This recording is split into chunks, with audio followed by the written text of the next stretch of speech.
Today, we're going to do a crash course on LangGraph, which is part of the LangChain ecosystem, but it operates on a lower level. LangGraph is mainly focused on agent orchestration, building workflows and modeling whole processes as graphs. LangChain, by contrast, is more like a toolkit for building LLM applications and LLM wrappers.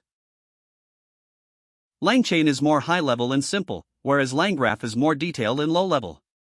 So although it's probably not a hard prerequisite, I'd recommend learning LangChain first. I also have a crash course on LangChain on this channel. It's not a hard requirement, but it's definitely beneficial to understand what agents are and how to work with LLMs in Python.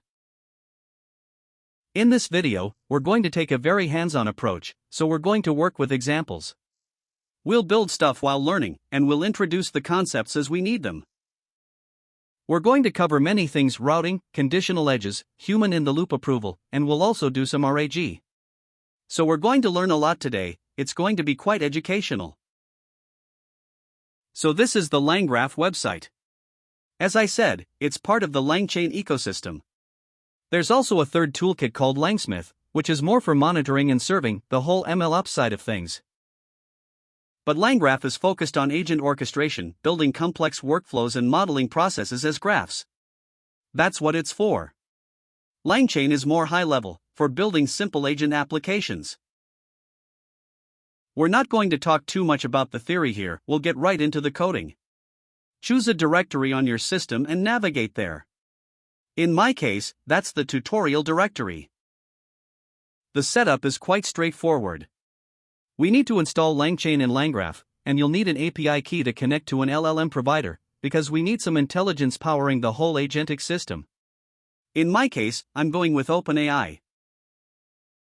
The first thing you want to do is create a file called .env. In there, you put an API key. In my case, that's going to be OpenAI_API_key. Of course, if you use Anthropic, use Anthropic_API_key, or Mistral_API_key, whatever you use. Set it equal to the key and just put the key there. That's going to be our .env file, and we're going to load the key from this exact file into our program. The next thing is to install the packages.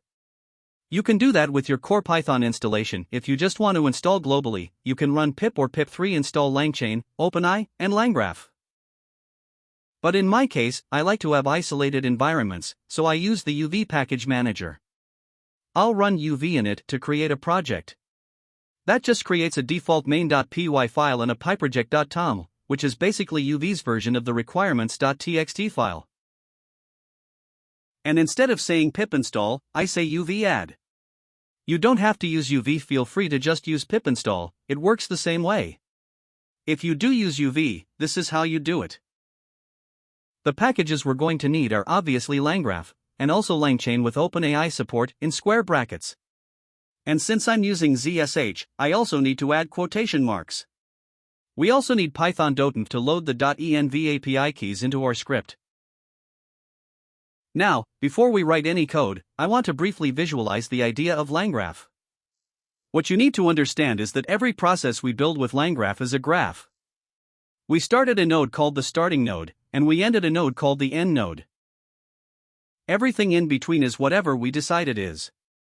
In the most basic scenario, we just have a simple node for prompting, call it P, start goes to P, we send a prompt to an LLM, and then we reach the end state.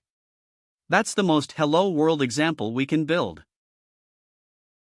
But in general, you can do a lot. You can have multiple nodes, you can have conditional branches, you can say if something is the case, go here, or go there. You can loop back into the same node, and it can get very complex if you wanted to. The most simple example, as I said, is just start, prompt, end, and that's what we're going to build first. So I'll go into main.py, clear everything so we start from scratch, and begin with the imports.